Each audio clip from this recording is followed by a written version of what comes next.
All right, ladies and gentlemen, we have a remarkable guest on Indisputable, Varun Nikore, president of AAPI Victory Fund. Let's talk about a few things.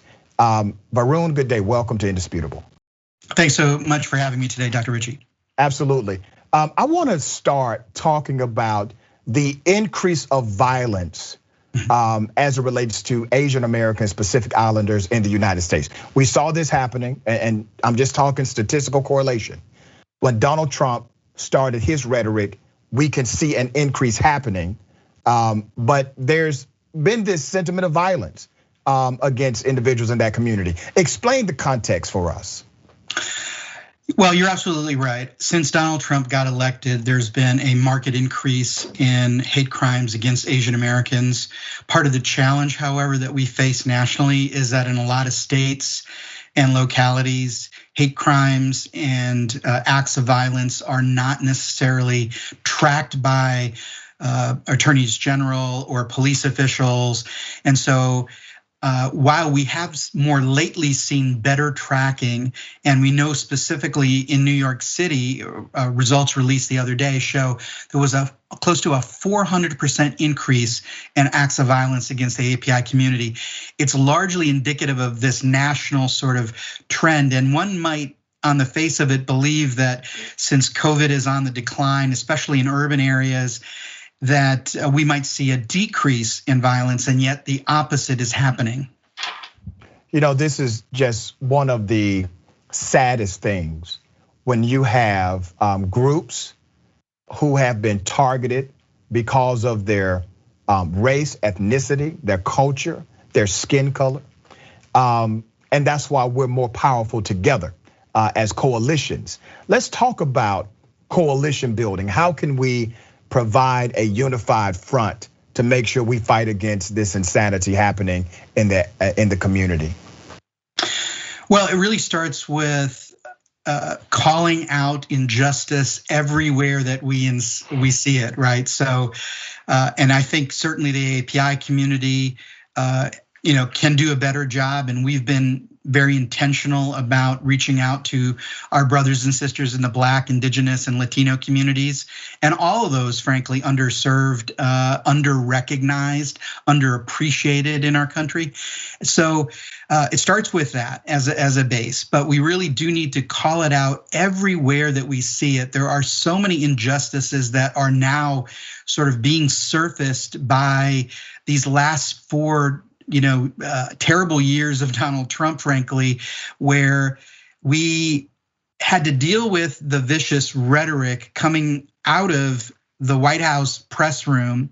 And then to add insult to injury, the last 4 years where Donald Trump and his minions were essentially coming up with ways trying to target specific AAPI sub-ethnicities, Koreans and Vietnamese and Indians and South Asians and all of us, frankly, Chinese Americans, more prominently, and figuring out ways that he could stop the stem of immigration into this country.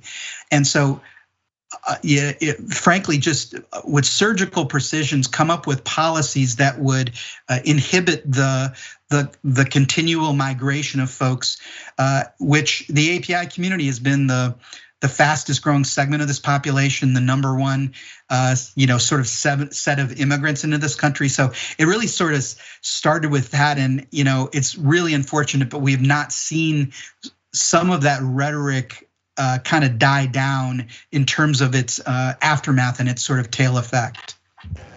Varun, I know your background. You are a big alliance guy. You believe in building coalitions. This is not new for you. I mean, you've done this for a while. You were appointed under the Clinton administration. You've been this person, especially connecting the business community as well. So I want to ask you, man, because we had tragedies happen here in Georgia, and I'm sure you remember the guy who went on a killing spree and decided to shoot indiscriminately, killing those who were part of the Asian community. Initially there was this backlash of the right-wing rhetoric And then people came out and said, oh, no, he didn't do this because they were Asian. Of course he did it. Of course, that was part of his calculation. Of course, we know that. Right. But then there was this third conversation. I want you to speak to this third part of the conversation. I had people calling my radio show that morning because I had Asian Americans on my show to talk about this stigma and this criminality against them happening, this discrimination. And I had people saying, well, we need you to stand up for us as well. Yeah. We need the voices on this other side for black people also, because we are more unified when we talk together. I want you to speak to that element of the movement. Yeah, and it really is a movement. That's a very great point. And you know, what this country is facing right now in terms of the larger racial conversation is, at least in my lifetime, and I'm middle-aged, let's say, it's probably been the most engaging, hard, emotional conversation that we're having as Americans, right, in my lifetime. So I feel like we can use this as an opportunity amidst all the pain, amidst all the suffering, amidst all the anguish that, frankly, all Americans, but particular, Americans of color are feeling, right? And specific to the Asian community, we have often not had to reconcile with the own racism that we felt growing up. I was in middle school during the Iran hostage crisis, and I remember people calling me names, the so-called nationalism that was rising up in the country at the time. And it reminded me of this current moment. It reminded me of the Muslim ban, right? And so there's a lot to unpack. There's a lot to process as Asian Americans. And I feel the thing that gets me through this, frankly, is knowing that my brothers and sisters have my back. They are with me 100%. They're supporting me. It just makes me want to be better friends, better allies with all communities when they are going through a hard time, not just in the time of need. Very well said, brother. And I want you to know we got your back here. We are 100% supportive. And I tell people this who are all part of the coalition, I will stand with you, for you, and behind you. You just tell me where I need to stand. Thank you so much, man. How can people follow you on social media?